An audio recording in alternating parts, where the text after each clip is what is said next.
இன்று பல வீடுகளில் பெற்றோர்கள் குழந்தைகளை கண்டிக்க முடியாத சூழல். தண்டிப்பதை பற்றி கேட்கவே வேண்டாம்.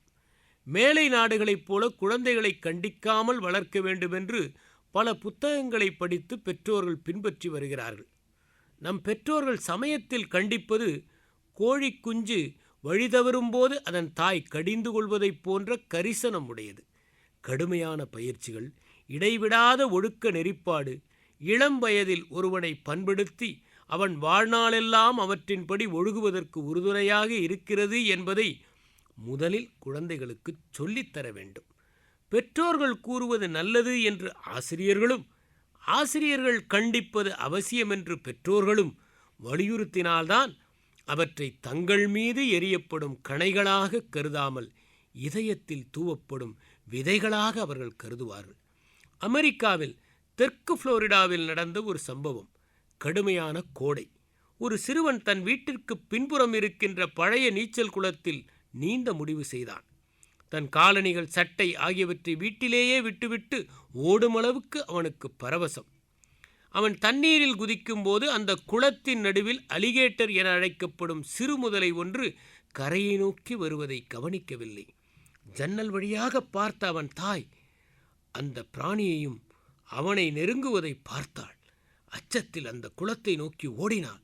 அலறிக்கொண்டே அவள் ஓட்டம். மகனை உஷார்படுத்த வேண்டுமென்பதே அவள் நோக்கம். அவள் அலறலை கேட்டதும் அந்த சிறுவன் உஷாராகி கொண்டை ஊசி வளைவெடுத்து தாயை நோக்கி நீந்தத் தொடங்கினான். ஆனால் அதற்குள் முதலை அவனை நெருங்கிவிட்டது. தாய்மை கொடூரமான விலங்குகளைக் காட்டிலும் அதிக பலம் வாய்ந்தது. அவள் தன் மகனின் கைகளை பிடித்து தூக்கும்போது அந்த சிறுமுதலை அந்த சிறுவனின் கால்களை கவ்விக்கொண்டது.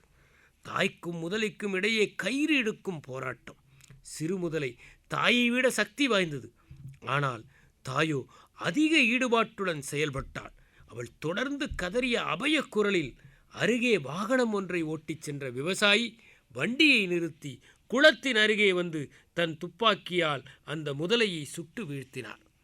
அவன் கால்கள் முதலை கவ்வியதால் கடுமையான தழும்புகளை பெற்றிருந்தது. ஒரு செய்தித்தாள் நிருபர் அவனை நேர்கண்டபோது அவனுடைய காயங்களை காட்டும்படி சொன்னார். அவன் தன்னுடைய கால் சட்டைகளை தூக்கி முதலையினால் ஏற்பட்ட காயங்களை காட்டினான். ஆனால் அவன் அதோடு நிறுத்தவில்லை. என் கைகளை பாருங்கள், என் அம்மாவின் பாசச்சுவடுகள் அதில் தெரியும் என்றான்.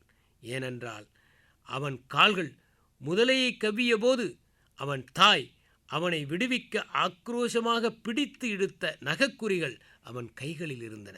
நமக்கும் கடந்த காலத்தின் வழிகள் தழும்புகளாக தங்கிவிடுவது உண்டு. ஆனால் அவையே நாம் உயிர் பிழைக்க உதவியாக இருந்தன என்பதை ஒருபோதும் மறக்கக்கூடாது. நம்மை அவையே அடிக்கடி நினைவூட்டுகளாக இருந்து பாதை தவறாமல் பாதுகாக்கின்றன. பெற்றோர்களின் கண்டனங்களும் தண்டனைகளும் தவறானவற்றிலிருந்து நம்மை விடுவிக்க போராடிய தழும்புகளின் சுவடுகள் என்பதை குழந்தைகள் புரிந்து கொண்டால் அவற்றிற்கு வாய்ப்பளிக்காமல் பொறுப்புடன் வாழ முடியும்.